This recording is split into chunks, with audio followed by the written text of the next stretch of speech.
It's the Bird Emergency, the podcast, the show, where we talk about the endangered species, the birds of the world that are barely hanging on and that have some pretty special and impressive people who are helping them to do just that. And today, it's my pleasure to speak to someone who I've been wanting to meet for a number of years, but a whole lot of things have got in the way and it's never happened, but we've managed to tee it up over the internet today. It's Indira Lacerna-Widmann. And Indira is the Chief Operations Officer of the Katala Foundation in the Philippines, on the island of Palawan in the Philippines. But Indira is not just that. She's a conservation scientist in her own right and was a mass communications graduate. So that comes into very much good standing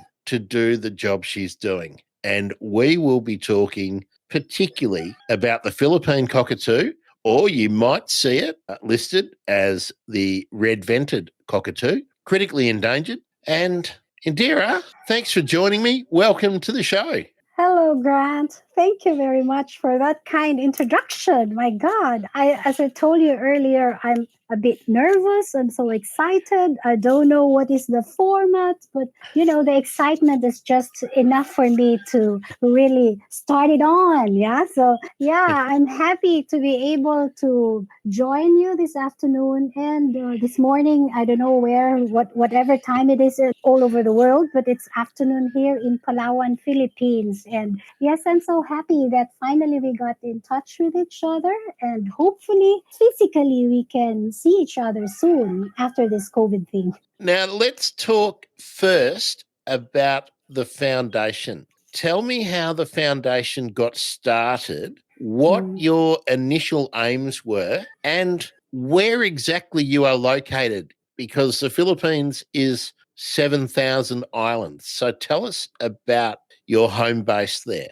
Okay, so if we talk about the Katala Foundation, this is a non-government, non-profit organization, and it's named after the local name of the Philippine Cockatoo. Hence, it's called the Katala Foundation. So Katala is the local name of the Philippine Cockatoo, and rightly so, because this is our pilot project of the foundation. Actually, we were just a group of six, I think, at the very start in 1998 when we started this program. And then by that time, we were not yet formally organized as a foundation. It took us until 2001 when we registered as a full legal organization, registered at the Securities and Exchange Commission. So before that, we were just a group of passionate people who really saw the Philippine cockatoo, and it was listed as critically endangered already. So that's just one step before getting extinct in the wild. Yeah. So that's why when the indigenous people from part of Palawan reported to us that there is still a good, viable population remaining in a small island, we started to put up this conservation program. But yes, you were asking which part of the Philippines are we? It's just not only 7,100 islands, it's more than that, Grant. So, but you cannot miss Palawan. We are in the southwesternmost part of the Philippines. It's the only elongated, long, narrow island in the southwest near the very contentious West Philippine Sea right now. So that's Palawan. That's where it's even biogeographically different from the oceanic Philippines. So that's how important Palawan is.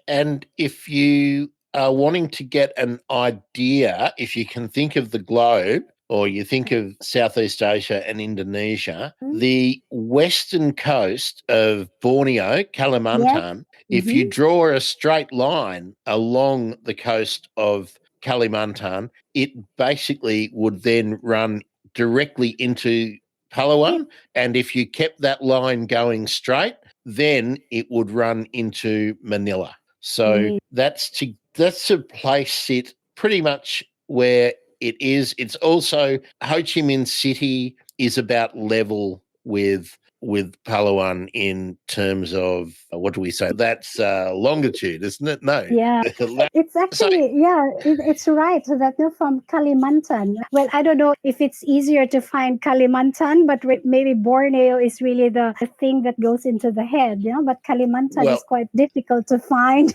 yeah. Well, I think a lot of birders, a lot of bird people are familiar with where Borneo is because it's on a lot of people's bucket list, somewhere Yes, that they would love to travel. yeah. Indira, where else in the Philippines can you still see in the wild the Philippine cockatoo? Okay, so the Philippine cockatoo, as according to our research, is a lowland forest specialist. So meaning to say, we don't have to go to the Sierra Madres where the high elevation forests, but we go to really where good lowland forests are remaining. And in the Philippines, we have that in Bohol, the island of Bohol, and then we have in Luzon, in the big island of Luzon. It's only found in the southernmost part of Luzon in an island called Polilio Groups of Island. So this is the farthest in Luzon that we are there, and the cockatoos are there. And then in the Visayas, we have at present. So we have in Samar, a very minimal number.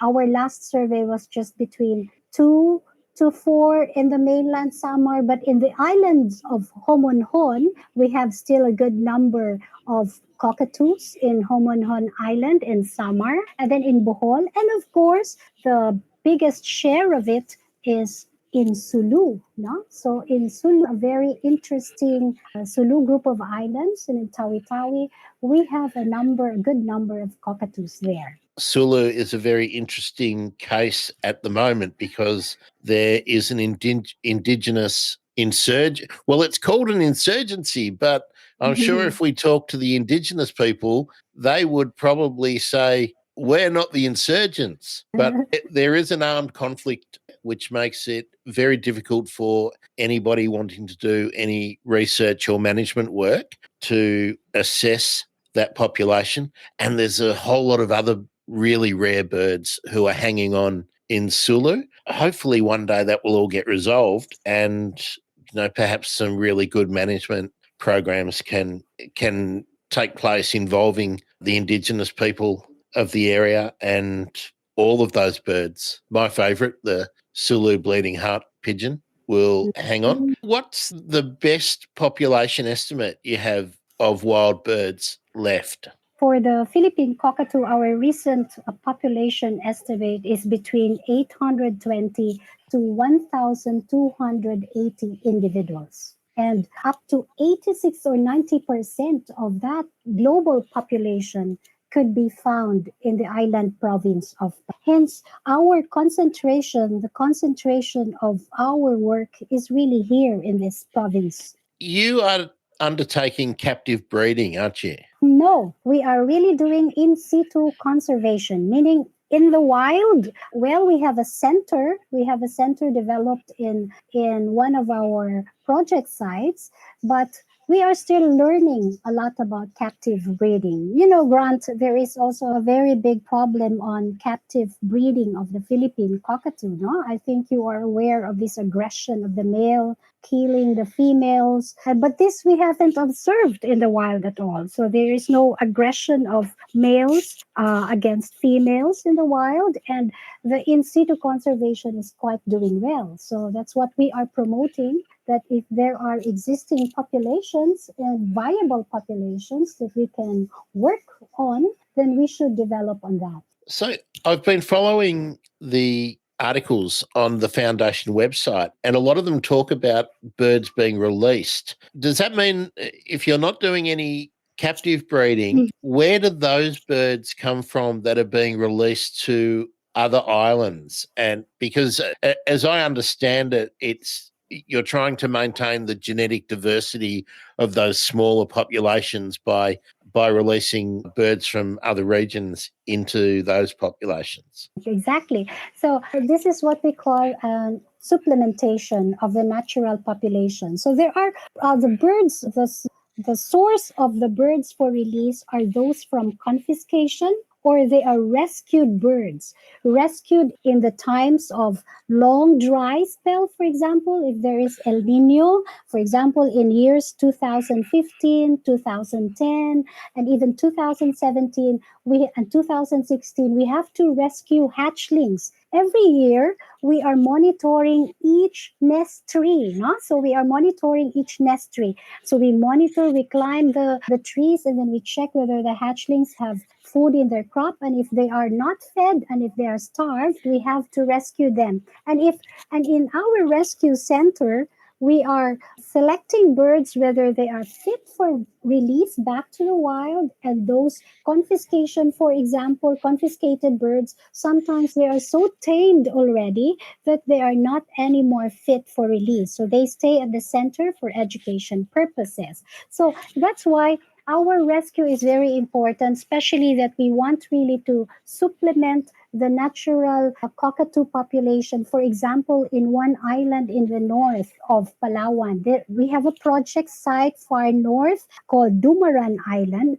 When we started in 2003, Grant, we have a very small population of less than 20 when we started there. And we realized that the population was even aged already. So sometimes we kid it as menopausal birds. So they were not really breeding very well. Plus the fact that this island is so fragmented, no? So meaning the forests are really small patches even. So we have two small cockatoo reserves established there, and these two, one is even just like 60 hectares. It's really very small patches, but still they persistently survive. So what we do, what we have rescued from other sites or confiscated from the government, because we are the agency, we are the organization that whenever government confiscates the Philippine cockatoo,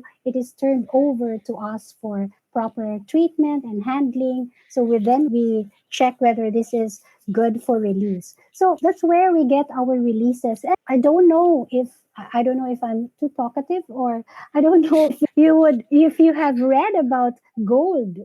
I have. I was going to reference gold, but let's talk about gold in a minute because Sure. you just said that the government confiscates cockatoos. Now, what we need to talk about are the major threats to the Philippine cockatoo. And apart from the really rapid habitat loss, which is forestry and agriculture and just urban development is encroaching on those lowland forests. The other thing, which has been a real problem for the bird, is illegal trapping and keeping for pets. Yes, I agree. And if I would, and if we will put that in a cloud presentation of the threats of the cockatoo, while there is a big cloud for the lowland forest destruction, poaching is for the pet trade is also the second biggest threat. And in the past, this poaching, this illegal wildlife trade would supply to international demand. But for the past 10 years or so, this has been limited to domestic demand. And that's really very frustrating for us, no? But we are working on it. And our strategy that we think is very effective until now is converting poachers to become the wildlife wardens, we call them. So this is our key strategy, Grant. Tell us how you do that. How do you convert a poacher into a protector? It's very difficult, no? I mean, it's a long process of building trust and confidence. That's most important. And there are places here in Palawan where the poaching is territorial. When I say territorial, the nest tree is even carved with the name of the poacher. So it's really owned by certain person, by a certain poacher, and most of the poachers belong to the most marginalized sector of the community. And these are members of the indigenous peoples, not the tribal community, for which they think they only get it for for simple needs. In fact, in the past, we interviewed them and they said it's just to exchange for medicines, sometimes for food, for a favor. And then only when this big scale trade, wildlife trade in the 80s and late 70s, that really in the 80s, that it really went out to the market using middlemen and everything. So with the wildlife poachers grant, it was not a sweet 3-year thing, no? It's really long term because their idea is also that NGOs would be there just for 2 years or so, and then they leave you after they get anything they get. So this is really building their trust, and we provided them with alternative livelihood, even with small incentives as wildlife wardens only for the breeding season, meaning that's 6 months a year, January to June, for example. And then after that, they go back to their farming and fishing activities, the usual stuff. Then it already helps them in very big ways. No, it started with that, and then eventually the local government units, the local municipality where we are working with, are also participating and owning the project and appropriating funds every year. But for now, it's not the Katala Foundation anymore that's paying their incentives monthly, and not only for the breeding season but for the whole year. So it's really now being ironed out, and it's already part of the annual investment plan of the municipality to provide a yearly appropriation for the wardens. So the wardens see their value also. Second is that, so first you immediately what do you call that, remove the threat of poaching, because imagine in 1998 when we started that one on the small island of Rasa in Nara, south of Puerto Princesa, the capital of Palawan. When we started that in 1999, we immediately have a successful breeding season because we got all the poachers on the island to be with us. So we removed the second biggest threat of the cockatoo. Then you provide a stable income, a more stable income, not seasonal income for the poachers. And third, Grant, very important also, is because they are providing us valuable knowledge and skills. As a member of the indigenous people, a poacher himself, that, when this nest tree is occupied, when is the right time to check the bird, which trees are really occupied, which trees are preferred by the birds, what do you do when the birds have mites, what do you feed, all these things. These are knowledge that you get from the indigenous peoples, and then you mix that with your scientific knowledge also, and everything works well. So all of these things, mix all these three factors, now you develop that pride among them. Pride now, not because they are poachers, but that they are now in the right side of the law. Isn't that amazing? That is, and I'm quite familiar with the Philippines, but to help listeners understand how little it takes from a Western perspective, what approximately is the monthly income, the allowance that the municipality is now paying to a poacher? Okay, so now they are earning, I'll say, how would I translate that in, let's say, 9 to 10,000 pesos per month. Okay, nine to 10,000 pesos per month. Yeah. So we're looking at 250, 260 Australian dollars. So that is how little, from the point of view of a Westerner, how little it takes to do really successful conservation when poaching and trapping, because that's what it takes in these far-flung areas away from the city. That's what it takes to feed a family. Exactly, Grant. So it's about 270 Australian dollars or so, right? So at that small amount, you already can help a family really survive the whole year, yeah. For and Mm. we have different living standards. I mean the living costs here in the Philippines.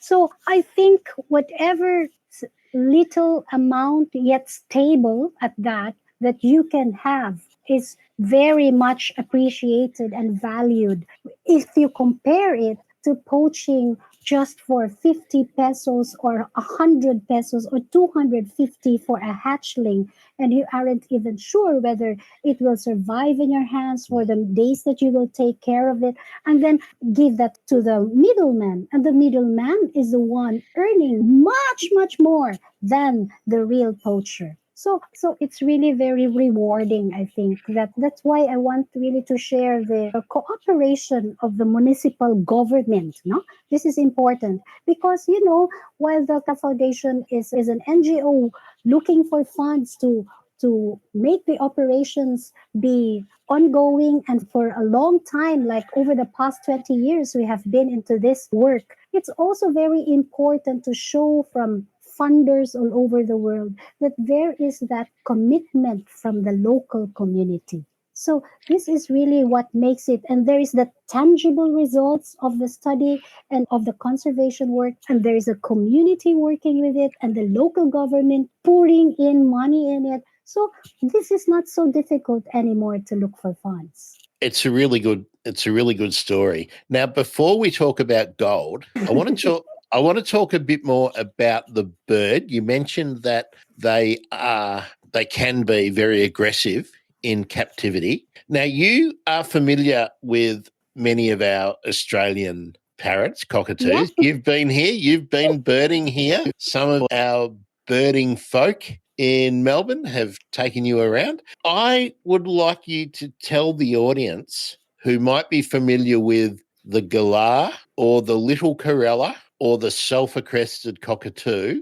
which one of those is most like the Philippine cockatoo? Yeah. Oh my God. Before I do that, I think I have to share really my visit in Australia. And when I saw the cockatoos just on the ground, I was really right on my belly, very near on my belly with my camera with a slender billed cockatoo in Melbourne. And I was just jaw dropping. I couldn't imagine myself. This is a relative of my Philippine cockatoo. So it's the corellas, no?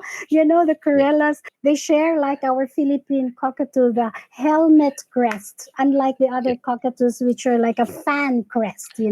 So the corellas of Melbourne are our relatives of our Philippine cockatoo. And the size is just like about the size of a domestic pigeon, like a rock dove, no? So it's a little bit smaller than your corellas, of course. Mm. And overall, it's white, like other cockatoos. With a red vent and then yellow, the inner feathers on the tail. I didn't want to continue it because I know you wanted to. Yeah, Well, the very distinct coloration of our Philippine cockatoo is the red vent. No, so this is the yes. orange reddish part of the vent of the cockatoo, and there are yellow tinges in the wings, in the crest, and some in the head. But overall, it's white, and then this red vents, very elegant. And that lemon wash, that yellow wash that you were describing, that's often present on some of our sulphur-crested cockatoos. And even though your cockatoo is a little bit smaller than a galah, it's Mm-hmm. got that big, hefty bill of the sulphur-crested cockatoo rather than the little bill of the corella. So Mm-hmm. it's you can imagine that when they are aggressive and they're in close quarters to each other, they could do a lot of damage to each other. Yeah, they're very aggressive and then also very noisy. The rocco squalls, my God. I would like to share with you the stories when we have to rescue small ones, and it's really like babies when you have to wake up each every 4 hours to feed, and this rocco squalls even when they're babies begging for food. My God. So I don't know why people really like keeping cockatoos. Well, they've got personality. I think that's why. Now, tell us about Gold. Gold was a bird that you released on Dumaran Island. Now, she was obviously able to cope with any aggressive male because she was quite successful. So tell us the story of Gold. So gold really was our success story, you know. We know in the books and in some literature that the breeding age of the cockatoo is 4 years. And you know, Gold was born, I was hatched in 2006 on Dumaran Island. And then it was El Nino. This was really a long, dry spell. And she was starving among five other birds from Dumaran Island. So we, the management, decided, and the people on the ground, the warden said, no, we have to rescue them. There is no other chance. So we rescued Gold along with others, and then we rescued and brought to our center. And then in that center, we know that these birds are meant for release, you know, it's for release back into the wild. So they are treated separately. For example, when they are fed, our keeper must be silent, not talking. And sometimes there was a time when they have to dress up like cockatoos also, so that it won't really be imprinted, not imprinted. You know, cockatoos are very intelligent, Grant, you know that. So they have really, and this is very strangely very fast on them, fast learner, that they can learn from voices and they can imitate. So that's what we did. And then after that, after weaning from baby food to real natural foods, we wean them, they are brought to our soft release aviary, meaning so that they can practice their muscle flights, their flight muscles rather, and then they can practice flying. And then after 4 months or so, we brought him back to Dumaran Island, Grant. And then in the area there, in our small cockatoo reserve within the critical habitat of Dumaran Island, we created a pre-release aviary, quite big enough for them to really practice flying. And we also trained them to avoid predators. No, so we have like a mock predation, like a white-bellied sea eagle in wood, made up of wood, and then we just fly it over the pre-release aviary, and then you can see immediately their reaction. But of course, we have to be very careful in all these things. So, to cut it short, after 4 years, 2020, it's not only that she successfully integrated in the wild population, but she was able to find a mate and breed on the island and had one successful fledgling last year. So that was really the best story in the world, because I don't know how you can imagine the happiness we have when you release, you save, you rescue, and then you release, and then once it's released, it's a matter whether they will be accepted by the population in the wild, and then will they be integrated well, and then suddenly there was this nest tree that was occupied, and then we documented because of her leg band, which was gold in color, and we know because there are different colors every year, so we know that it was really her, and it was a happy moment. You've got to celebrate those wins. It's really important that you do that. Now, when you do rescue a nestling from, for instance, a fairly remote island like Dumaran, and you bring them back to your centre, which is in the capital of Palawan. No, is it on Rasa? It's on Nara. It's on Nara. That's about 96 kilometers south of Puerto Princesa. Okay, so it's quite a way down. When you bring them back to the centre, do you try and keep them separated? And when they're released, are they all released back to where they were brought from? And do you try and release them like as a pair or a group if possible? When we rescue them, there are 5 of them, for example, they are really all together in a transport box. So you hire a van, a shuttle for that, because you don't want to go into public utilities. So it's all taken care of, and there is even an incubator that we carry also in case, and everything is ready until we reach the center. And in the center, they are also grouped together where they are coming from, but when we reintroduce them back to the wild, we choose Dumaran because, as again, this is the area where the existing remnant population are aged already and they need to be supplemented. So this is why we choose Dumaran. And in the pre-release aviary, you already can see who are pairing each other or not or what. So you try to group them already. Who has the aggression? Whose male is so aggressive to which bird? So you isolate the other. We have in our pre-release aviary there is an isolation cage also where we can keep those very aggressive ones from the rest of the group and then try to reintegrate them slowly and slowly until they really. And during the release, we do it in batches also. So we start with the ones with it all depends upon the performance of the birds at the pre-release aviary because they will still have to climatize themselves, yeah, to the new environment, back to the new environment to check whether they know the foods, they know the plants. So we have to slowly open, and then only release a pair. Normally, we don't release in one only, normally pairs or even groups when we have a big group. So,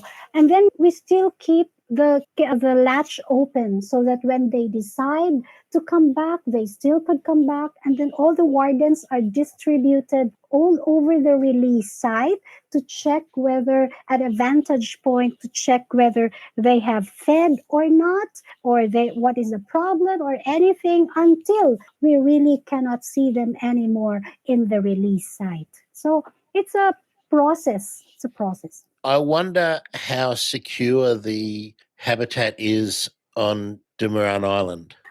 This is a protected area. So we started with our two cockatoo reserves, which are very small, but now the municipality has already created a bigger area of 1,600 hectares, which tries to connect the two small cockatoo reserves, so which we call now the Dumaran Island Critical Habitat, and it's already proclaimed by the Palawan Council for Sustainable Development. This is the national agency here taking care of all the biodiversity of Palawan. And then why we say it's secured? Simply because we have our wardens and we also have cooperated with the law enforcement agency of the municipality itself. So, but what is very critical, Grant, that I really would like to tell everyone is the continuing education and the awareness of the people of Dumaran. Yeah. That is very important for any release. And we think it's really important because whenever since the people in Dumaran already knew about the Philippine Cockatoo Conservation Program, and they are made aware that there is a release going on, and they are made aware of the status of the Philippine cockatoo, they have been very supportive. And when they spot the released birds in their areas, they know that they are not supposed to feed the birds. Instead, they have to shoo the birds away. Yeah, so we taught them all these things and they immediately report. Of course, there were cases in the past when we released that they have reported that, oh, it's very near already. It's really going into our houses and already inside and something like that. But they are very quick to report. So we are again picking them up and then putting them back in the pre-release aviary and then goes back again the processes and everything. So it's time consuming, but when you have gold as a success story, it all pays off. Is tourism, like bird tourism, going to be important, do you think, in the future for the Philippine cockatoo, particularly raising awareness and potentially bringing money into the local economy to make the bird more important to just everyday people? Yeah, I think so. It will contribute to they call ecotourism, especially Palawan noted as an eco destination, right? So, and the Philippine cockatoo with our new expansion in the Puerto Princesa area. Now we work within the Iwahig prison farm. So I don't know if you've read about that, but we work within Puerto Princesa. We're going to talk about that program shortly because that is really innovative. I just want to first before we talk about the education and development you've been doing with the prisoner population in the local area, can we talk about the wardens? How many do you have? And what skills does a warden need to be a really good Philippine cockatoo warden? Before I answer that, I'd like to say about education, about tourism, that what we more promote, because the Philippine cockatoo is easy to find, is it's really conservation tourism, to tell the story of the transformation of the poachers to become wildlife wardens. So we make it sure that there is an interaction of the visitor with our wildlife wardens, because that's the most important story for us, even if you find the birds. So going back to what makes it a good wildlife warden, of course you have to be a poacher. I mean the poaching component, because this is what we are trying to address, no, the poaching problem. So we would like to offer you a more stable income than poaching. So join us and be with us and be with the law and not against the law. So you have to have this, you were a poacher at least. But other than that, we have wardens that are not poachers as well. They were just part of the system. For example, they were relatives of the poacher, or they are informants of who is the middleman. So, or they are forest users, they are just cutting trees and everything just for a living. So they are also they are also contributing to the threats of the Philippine cockatoo. So whoever who has a stake that contributes to the dwindling population and the habitats of the Philippine cockatoo could be a potential wildlife wardens. And when you become a wildlife warden, you are trained. You are not left as with your skills. And I was talking about skills grant. I forgot to mention that when they have shared their knowledge of indigenous knowledge about and traditional knowledge about the cockatoo, they are also sharing with us their specific skills, particularly on climbing tall trees. The Philippine cockatoos occupy cavities of some of our project sites. My God, the trees are like 80 meters high. And they know how to climb these trees without harnesses or everything. Because when you let them use a harness, the more you get to see them with all these things when they are not used to it, and they are used to their traditional way of climbing using rattan or just a rope, or really this vine that they use just to climb the trees. So there are skills and your knowledge and your connection, then you are really a good potential wildlife warden for us. Now, let's talk about the prisoner program. This is really innovative. So take us right through how it, who came up with the idea, and then how did you get permission to do it? Yeah, we've been actually doing already research in this is a 26,000 hectare of lowland forest within the heart of is the Iwahig Prison and Penal Farm. And it's really superb. It belongs to the Victoria Anipangan mountain range. And it's really good, lush lowland forest. And we've done surveys already in the past together with the prisoners, that they have found cockatoos there, and they were the ones showing us, because at that time, Grant, the prison was really very free, meaning there are no cells. Yeah, prisoners just go around and within, even outside the facility, because they plant rice. They are part of the planting rice in their vast agricultural area. And then they also go to the forest. Some even went into poaching.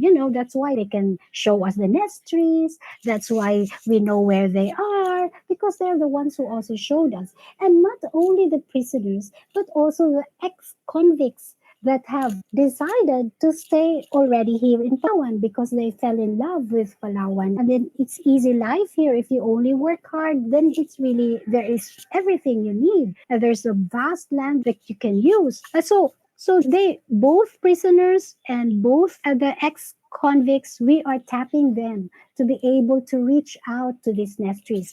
So only when we had that research, and then finally we entered into a memorandum of agreement with them that we wanted to formalize the cooperation and that we wanted to help also the transformation of the prisoners and that they could be readied before, because we are not also working on with high, really the red ones, the high prisoners. Yeah, Yeah. so there are three classifications. There's the minimum, medium, and the hard ones. So we are mostly working on the minimum prisoners, the PDLs. We call them the persons deprived of liberty. So they are in brown shirts, and these are the ones really roaming around freely.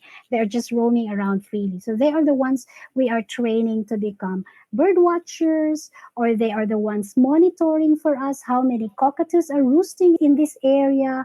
They are the ones telling us what is the phenology status of the plants that are eaten by the cockatoos. So they tell us whether it's fruiting, shredding leaves, or whatever. So these are the engagements we have with them. So it's very nice. And of course the education, because you have to talk to all these 400 plus sometimes in one occasion. I will be around 400 brown shirt men, all men, and in the middle is a very small lady talking about the conservation of birds. And sometimes the guard will shout, "Are you still there? Are you okay?" Of course. And I feel very safe and really rewarding not to be among them, these people, and they're interested and they are eager to learn, and they were so shocked that this is only in the Philippines and things, comments like that. And really, Grant, I wanted to share that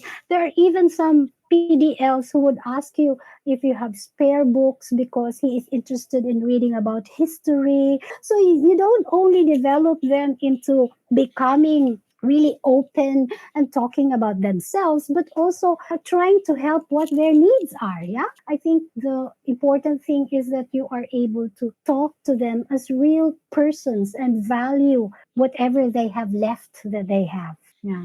I think it's an extraordinary program, especially on the scale, as you just indicated, that sometimes you're talking to 400 at a time. It's one of the most imaginative citizen science projects that I think I've ever come across, because it's a ready pool of labour without needing to force anyone to do anything. It's a volunteer force. They're interested. There's a reward in it for them. And how long has it been going now? Oh, we started since 2000, if I'm not mistaken, 2010 with our surveys there. And we formalized everything in 2015 or so. And then now we run a nursery, a tree nursery of native trees that are all run by prisoners. So they are all maintained by PDLs, by persons deprived of liberty. And they collect the seeds, they grow them, they germinate them until they are ready. And the prison farm is also using it for its reforestation programs.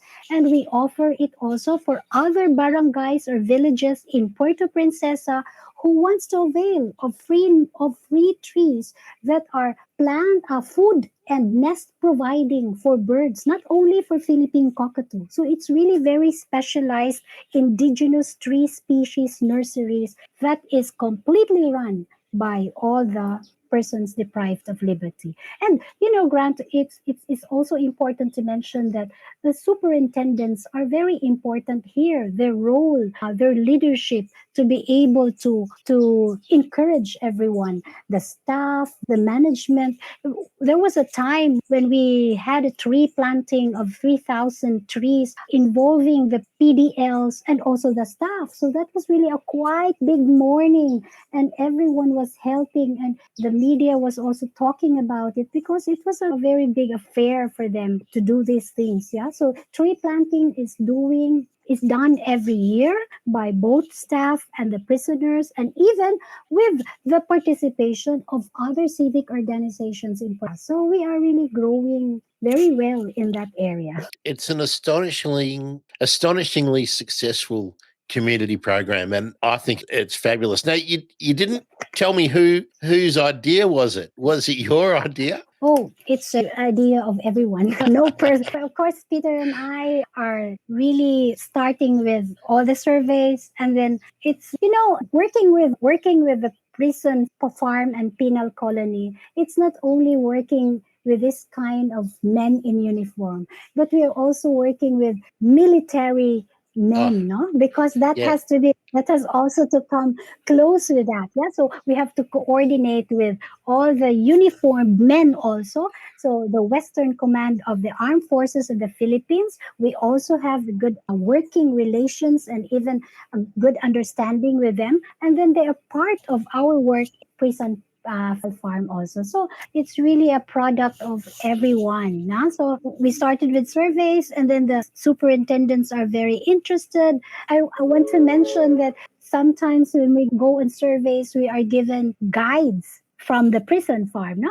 And then when we are in the forest or they're in the mountains already, we sometimes have a sweet talk, and then over lunch, and then we ask them, so what was your crime, like that? And then one would say, oh, I was selling lots that never existed. And then the other one would say, oh, I killed somebody. And then the other one would say, you'd rather not want to know, ma'am. So really, really nice. And it's just a candid moment with people who are deprived of liberty, but they have all the rights of their stories, and they have stories of their own to tell. And it's wonderful. Yeah, look, extraordinary. The bureaucratic process you must have to go through to make something like that work, I think, is well. I use the word astounding. I just think it's a great achievement.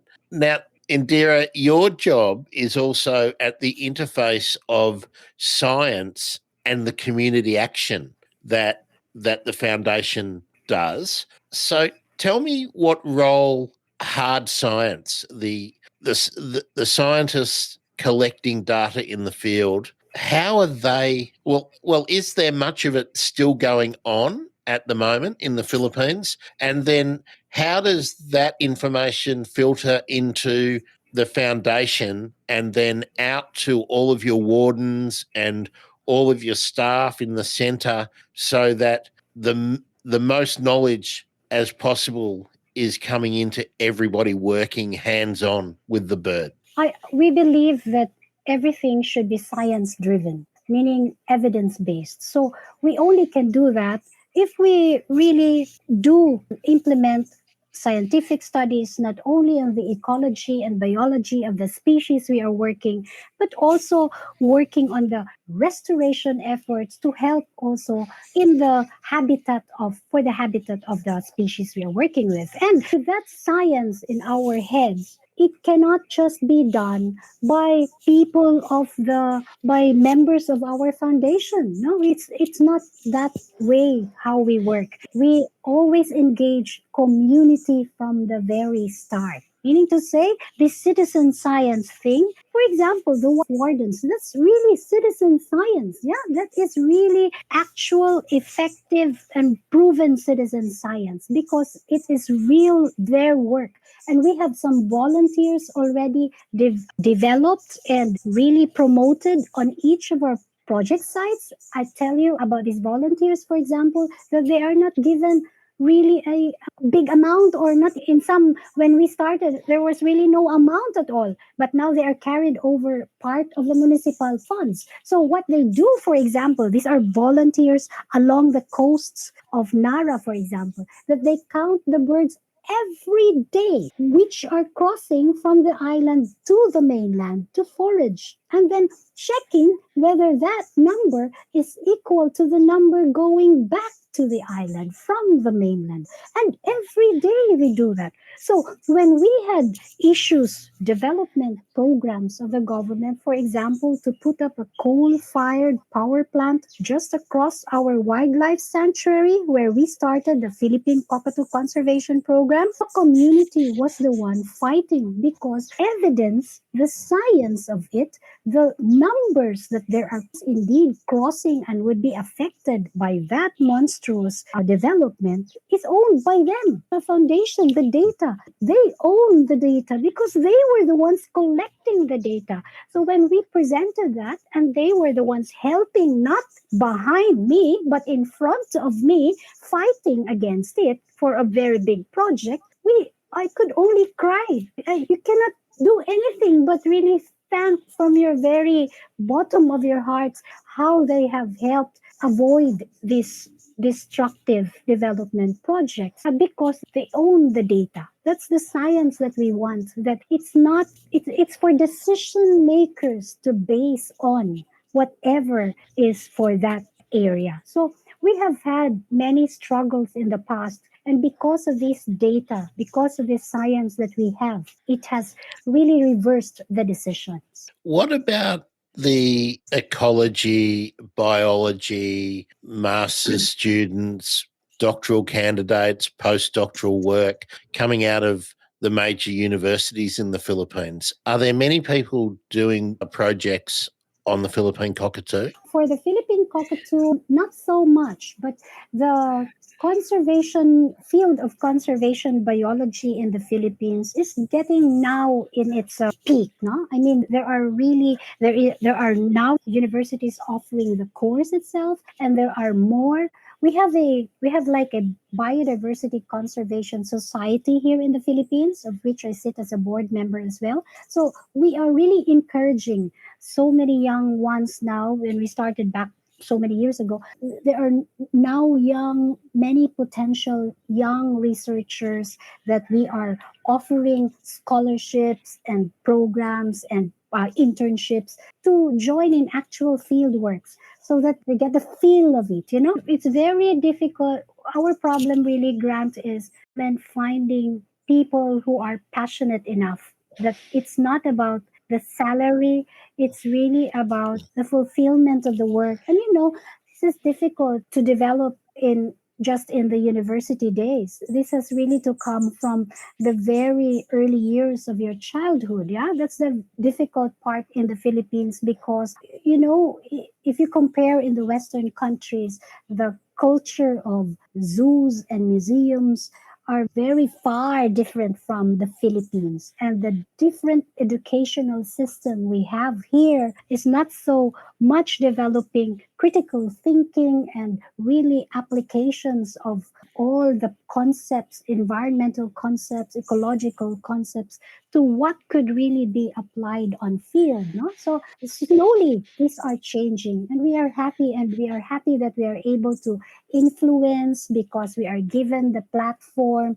to talk about our project. We are given the platform to interact with the students. So slowly we are trying to change this, and we are happy about that. And there are also special bodies, Palawan, for example, that really engage the academe to become active partners in conservation.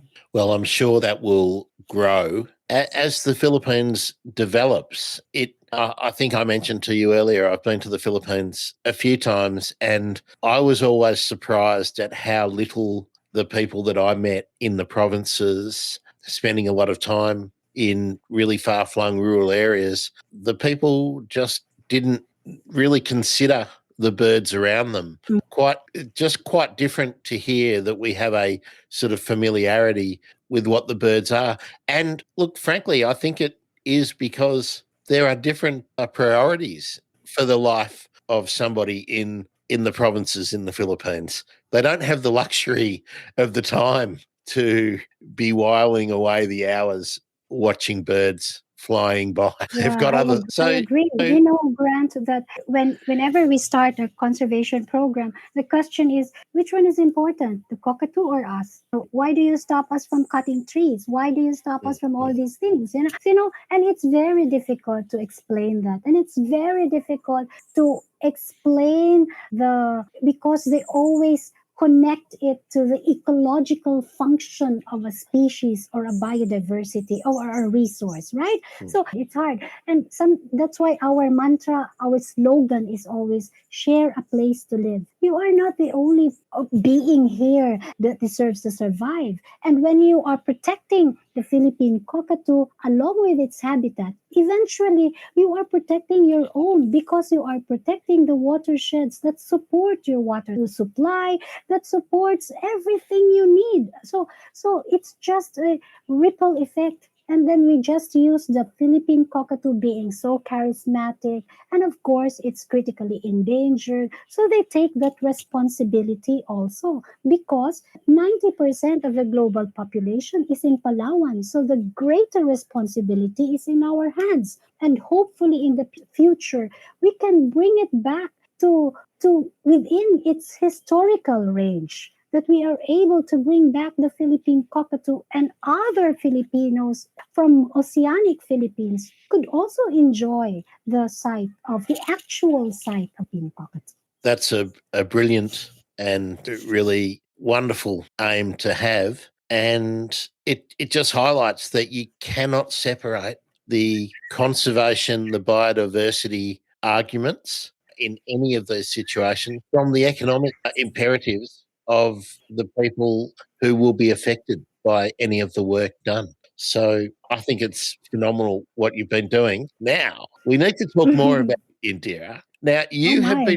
you have been with a couple of awards. You got the Green Award, and you've also been recognised by the Senate of the Philippines for your work. So can you tell us about the Green Award? Because that was an international award, wasn't it? You're doing your research, yeah? The Green Awards is like the Oscars of everything. It was like a crown on my head, yeah? So it was like, I felt like I was a queen at that time. Of course, I met the Royal Highness Princess Anne, and she was the one who really gave the award during the awarding. At that time, thanks, there was no COVID in 2017, that I was able to grace the actual awarding ceremony in United Kingdom. And yeah, so these are grassroots conservationists that they find all over the world. So at that time, I think there were like 180 plus choices, and it went down to 15 finalists, and then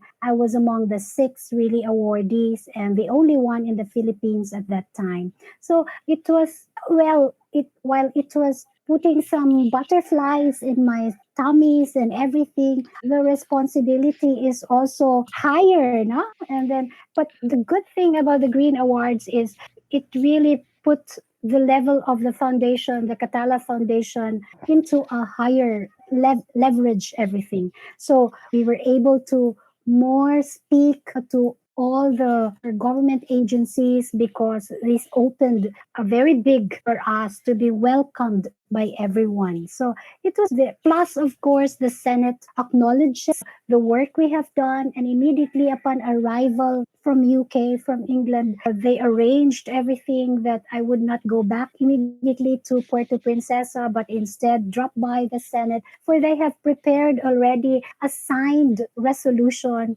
of acknowledging the efforts that we have done. And I don't credit that as my own, but for the team of the Katala Foundation, and especially the local partners we have. This cannot be done just by scientists or by a simple Indira, but by everyone part of the team. So that's the good side of it, that you are able to share the story of our partners, not about my story. Now, I think that's a cracker that you went over and met Princess Anne, and good on Anne for being so interested in. Well, I mean that's one consistent thing of Charles and Anne, and that they really are conservation minded. No matter what else you think Yeah. of the royal family, they have been very consistent for a long time in supporting grassroots conservation movements, and good And on them. if I may say something, I was really very impressed by Princess Anne, because we are many, we are six awardees, and yet when she talks to you in person, she thinks she was very knowledgeable of what I am doing. She was very knowledgeable, and she even have a comparison of how it is in UK and everything. So there was really a light moment between her and me, and I was so impressed about that. I thought Royal Highness are really very very outside the world and they cannot be. But this was really a wake up moment for me that she was able to talk about our situation and how it compares with UK and everything. But the awarding, the only loss in the awarding is we were promised that Sir David Attenborough would be there. Well. Look, maybe he'll be listening to the podcast sometime, and he'll know how much you were disappointed by Sir David not. I would be pretty sure that he would know quite a lot about the Philippine Cockatoo. I reckon he would know all about you. I really look forward that I will meet him one day. Let's do the lighthearted piece of the show. I'll just first let people know that if they do want to look up anything about Katala Foundation, the easiest website is philippinecockatoo.org, and that will take you right there. And there's a lot to read. I can tell you that. There's a lot to read. And the foundation has moved beyond projects for the cockatoo and is now, well, Indira, tell us what the other projects are before we start really drilling into you. Oh my God. So, when you have success stories of the Philippine cockatoo, as I said, this is our pilot conservation program, then you can really apply it to other flagship species we have identified. So how the Katala Foundation works is that we choose a flagship species in need, and in most cases, critically endangered ones. And Palawan is biogeographically different from the oceanic Philippines. So there are many species that need help, no? So, for example, with the same strategies we have done for the Philippine cockatoo, we are doing it now for the Palawan forest. This is critically endangered Sibenrocella latensis, but obviously not found in Leyte, but only in Palawan. We are working on the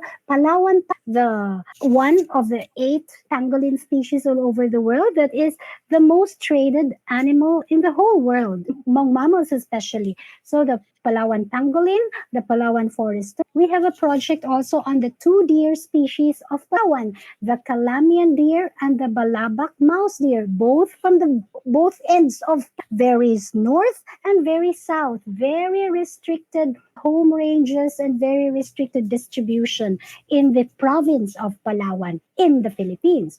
So we have also a project on the Palawan hornbill, the closest relative of the Sulu hornbill. So it's really, and what's very nice is that all these species needing also immediate conservation action, they share the habitat of the Philippine cockatoo. So when your approach is really ecosystemic, meaning habitat, and it's really the whole thing, not about species alone, conserving and the other species needing that help benefits from just one flagship species. But of course, the other strategies like all the capacity building, the wildlife wardens, which are also done in all these other programs we are implementing right now, are different also moves, not different intentions. So all these strategies from protected area establishment and management,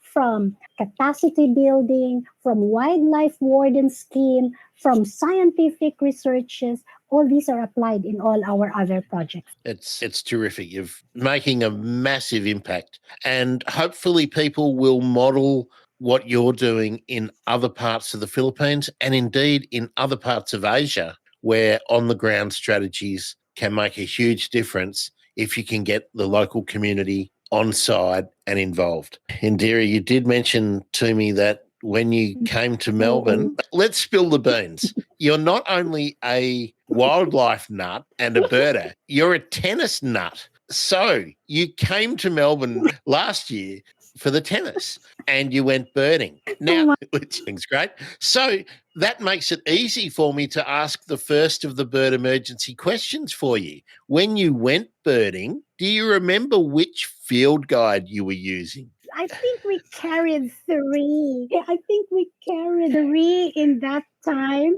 We had even one just for parrots, and then we bought a new one. Oh my God! I'm guessing you the bird guide. That's the one you bought, isn't it? Yeah, you're very bad. But it was really funny. I have to tell you that whenever we travel with my husband Peter, it's all his bird. So nice is that 2020, just before the outbreak of the COVID, that we were able to visit my sister, who's based in Melbourne, who's a structural engineer, and she's working in the government of Melbourne. And so we had free housing, and then we can go birding, and at the same time, I can go tennis watching. Very good. Now, this is a question that I want to know the answer to, because for my next visit to the Philippines, I want to have the best field guide for the Philippines. What do you suggest that I buy? Oh, there are new ones right now. Yeah. So we have the Birds of the Philippines with the big one,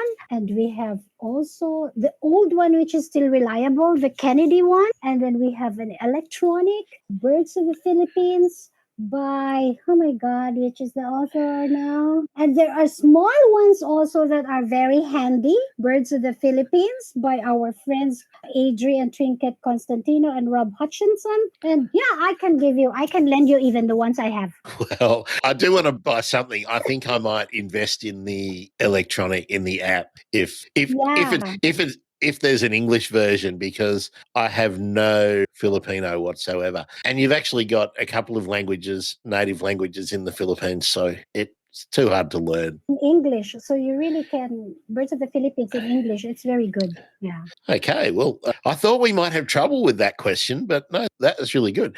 So when you go out in the field, what's your favorite piece of equipment, or what do you rely on the most? Apart from the binoculars? Well, that's the answer then, isn't it? That's the answer. Yeah, I think that's the answer. I cannot rely on anything. Of course, I'm not the bird identifier really, but I'm a bird spotter, I tell you. My husband finds it, I'm the ones who finds it. So that's the nerdy in me. Even if I am a very poor one who can describe exactly where it sits, but I can see it with my naked eye. And when I use my binoculars, then the more I can describe it. Do you actively keep a list, or is that Peter who keeps the list? Really? No, I must say. So he has a year list, he has a week list, and then we have together a year list. And we are doing eBird also. I don't know if you're familiar with that. Yep. eBirds every breakfast, every walk. But he is really with word list and year list and season list, and I don't know. He's further up the bird nerd spectrum than you are, so there's no doubt about that. Yes, there's no doubt about it. And we've talked about Peter without really introducing him. Peter is a biologist of some note, some great repute in Asia. He's worked in the Philippines, of course, Indonesia. We were talking about Borneo or Kalimantan, Nepal, China, a great background in wildlife conservation. And I'm pretty sure that in coming episodes, one day down the track, we'll speak to Peter, which would be a delight. Now, this is usually a question that people find very easy. What is your favorite bird? Yes, I knew that would be, of course, not including the Philippine cockatoo, right? It should not be part. That shouldn't be part, because every time, even over 20 years already, I've worked with this species. Every time I see it flying in the wild, I still awed by it. I'm still loving it every moment whenever I see it fly, whenever I see it munch a seed or whatever food in the wild. So that is nothing in question. But next to that, my spark bird is a very simple stork-billed kingfisher. Very nice, very nice. Now, you mentioned birds munching. When you get a moment, just look up the Hungry Parrots project, and you'll see Hungry Parrots. You'll probably like that. Where would you love to go? Somewhere in South America. We've been to Brazil, and that was like 220 lifers for the whole trip for me. And I think there are many more in South America, like Colombia and Ecuador, that I want to visit, and also Costa Rica. Marvelous. Of course, Australia was part of it, but I was there. I was in West Australia, and I was there in Melbourne, so I'm very happy already of that. That's great.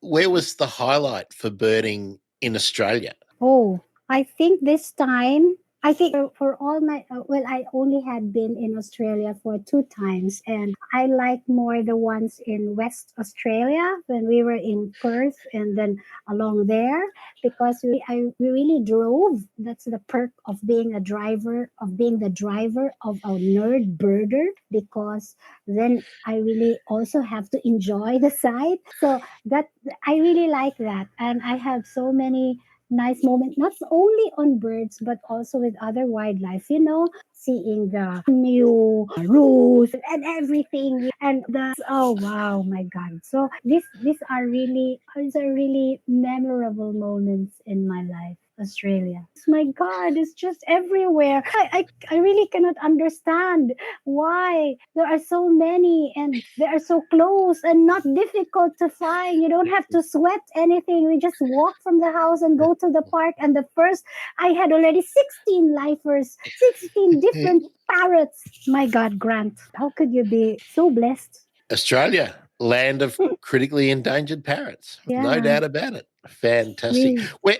Where is somewhere you would still really love to go birding? What's your bucket list bird adventure? I want to see the birds of paradise in New Guinea. But it's so difficult, maybe. Peter was there in Halmahera and he was telling me maybe I wouldn't survive it. I wouldn't like it. So, but I really like when I see the feature, how they are mating, courting, and everything. This is super bucket list. I think so. You're not on your own there. I think there's Oh, many people would love to see all of the birds of paradise that were particularly featured in David Attenborough's yes, yes. series. So yeah, it's terrific. Well, Indira, we've come to the end. We've come to the end of you did survive. You had no need to be nervous. I just congratulate you. You said before when you were talking about the prisoners that you were the little lady in amongst all the big men. You're the little lady with the big voice and the big commitment. And I've had a great time sharing